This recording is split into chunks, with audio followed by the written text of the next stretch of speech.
Un cordiale saluto amici e appassionati da Claudio Costanzo, lieto di presentarvi la 12ª giornata del campionato di promozione siciliana.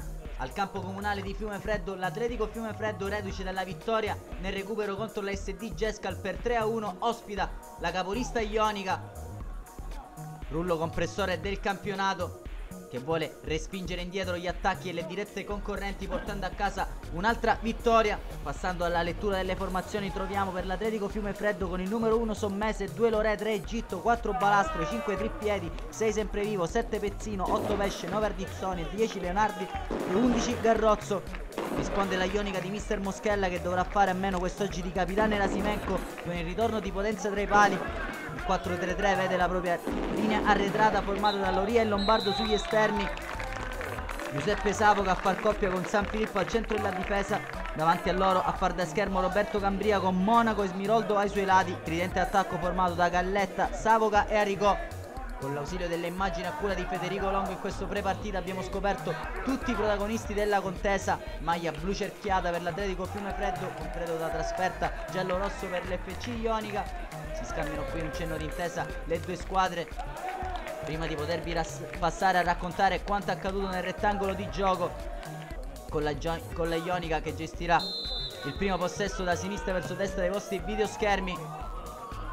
Il primo pericolo dalle parti di Sommese sarà sugli sviluppi di un calcio piazzato affidato al destro sapiente di Loria. Fa buona guardia però Balastro sul taglio sul primo palo di Cambria. Ci prova dall'altro lato Pesce a impensierire Potenza, ma il suo destro si spegne largo.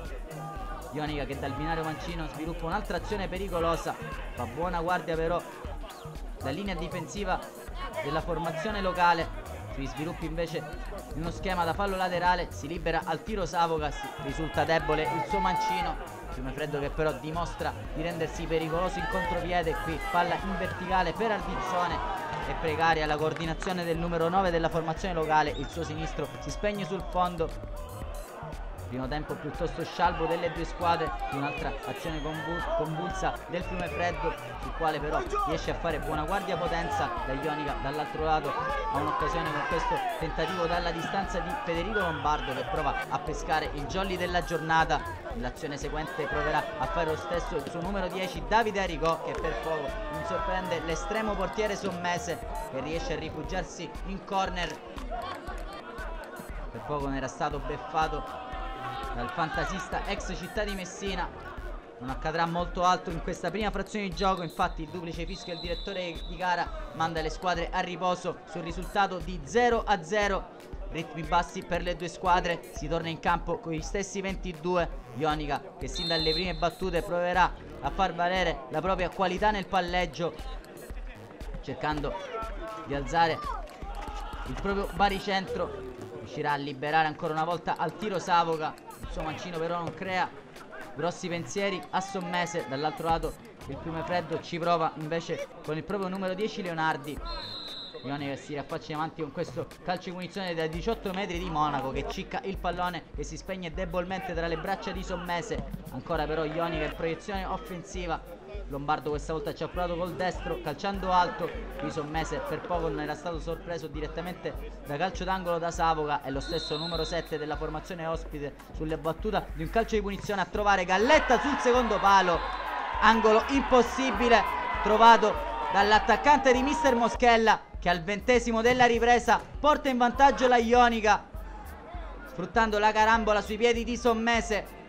Ancora una volta a sbloccarla e Bomber Galletta. Potrebbe risultare fondamentale questo gol nell'economia del campionato, quando intanto opera un primo cambio mister Moschella, con Ferraro che prende il posto di Savoca, quando il Fiumefreddo però centra una clamorosa traversa. Deve stare attenta alla formazione di mister Moschella, che ora opera un secondo cambio. Marca Fava, rileva Aricò. Sarà proprio entrato lì a poco ad avere svariate occasioni. La prima qui servito a tu per tu, si presenta con Sommese, non riuscendo però a centrare lo specchio della porta. Fiumefreddo che però si rende pericoloso dalle parti di Potenza, fino a che nei minuti di recupero con il solito Garrozzo non trova il gol del pari. Doccia freddo per la Ionica. Fiumefreddo che trova il gol del pari, un tentativo quasi alla disperata ma avrà un'occasione dall'altro lato. Di lì a poco clamorosa la Ionica, con Galletta bravo a gestire l'ennesimo pallone, trova la corrente Loria che mette dentro per un compagno. C'è una parata clamorosa di Sommese su Marchiafava e con l'ausilio del palo si salva l'Atletico Fiumefreddo. Sarà questa l'ultima emozione della gara. 1-1 al Comunale di Fiumefreddo all'iniziale vantaggio di Galletta. Ha risposto nei minuti di recupero Carrozzo. Brusco stop per la capolista ionica. Altro punto prezioso invece per la formazione del Fiumefreddo, che risale in classifica dopo un periodo nero. Augurandosi una lieta visione a Claudio Costanzo, resta che ringraziarvi e darvi appuntamento al prossimo servizio.